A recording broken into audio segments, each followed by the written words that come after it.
Barbed wire arrived on battlefields as farm technology repurposed for war. Coils of steel barbs meant to snag clothing, flesh, and momentum. It was inexpensive, fast to deploy, and brutally effective at one job, making attackers visible, slow, and predictable long enough for defenders to aim. Infantry assaults live on momentum, mass, speed, and the hope of crossing open ground before defenders reload. On the Western Front, machine guns and artillery already punished exposed charges. Barbed wire was the cheap layer that stole the seconds momentum needed, pinning attackers where maps already said they would die. Wire is not primarily a killer, it is friction. It tangles ranks, breaks formation, forces cutters and ladders, and pins men in open ground while seconds become the scarcest currency. Defenders do not need wire to win, they need wire to buy time. Armies laid multiple wire rows, concertina coils, picket fences, entanglements between trenches, sometimes with deliberate gaps as traps.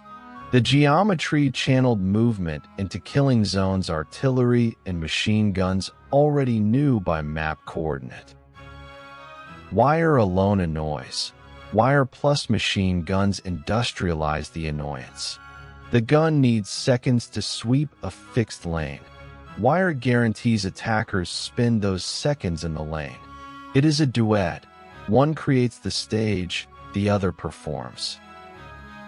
Between opposing trenches stretched, churned ground, shell holes, mud, wire fragments, and sightlines measured in hundreds of meters. Wire marked where infantry stopped being hidden and started being counted. Crossing that band was a logistics problem dressed as courage. Soldiers placed wire at night on wooden posts and screw pickets. Listening parties, flare anxiety, and the absurd bravery of men improving a fence while snipers watched. Defensive engineering was unglamorous and essential. Attackers answered with wire cutters, Bangalore torpedoes to blast lanes, and later tanks riding over tangles.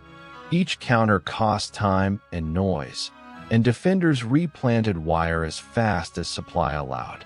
Obstacle warfare became an arms race of scissors versus spools. Here is the twist. Barbed wire is the traffic cop of trench warfare, not the executioner. It organized movement so industrial weapons could apply math. Blaming wire for the Western Front misses the bigger machine: rail logistics, artillery volume, and defensive firepower waiting behind the coils. Modern armies still emplace wire and razor concertina around positions, not to recreate 1916, but because cheap obstacles still slow vehicles and foot troops. The material changed little, the doctrine around it changed enormously. Recap: barbed wire creates friction and channeling. Layered belts funnel attackers into known lanes. Machine guns and artillery exploit the delay. Breaching tools raced replanting. Wire was one part of a stalemate machine, not the whole story alone. Next, the biggest guns afloat once ruled the ocean, until aircraft carriers proved range beats armor if you can find the enemy first.